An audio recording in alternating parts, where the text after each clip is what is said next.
RT America, the U.S. version of the Russian state-funded network, has now shut down in the U.S., laid off most of its workers. It was one of Vladimir Putin's main mouthpieces in the U.S. Its coverage sometimes echoed in U.S. right-wing media.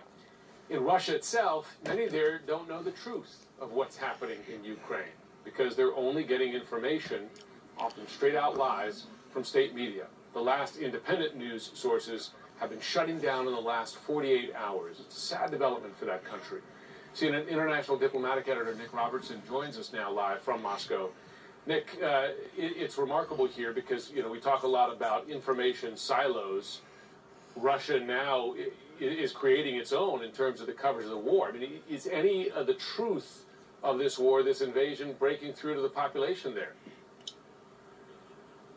I think, Jim, you can probably say that the narrative that the Kremlin is pushing at the moment about what they're calling their special military operation in Ukraine, and they insist that it be called that, and that was one of the things that they said, one of the charges, if you will, that they leveled against some of the independent media outlets that they are shutting down now.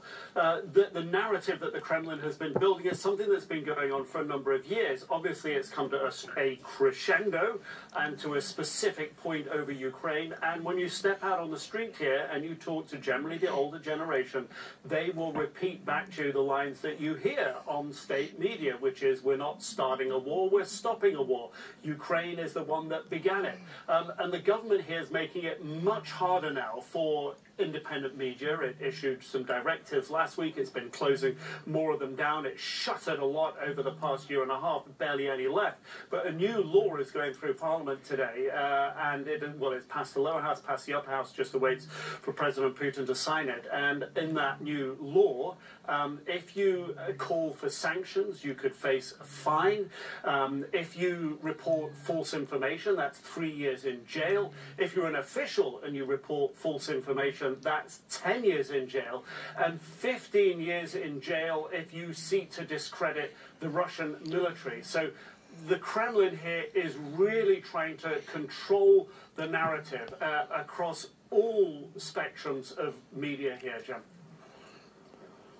And by the way, the Kremlin, of course, would decide what it considers to be false news in those cases. Nick Robertson in Moscow, thanks so much.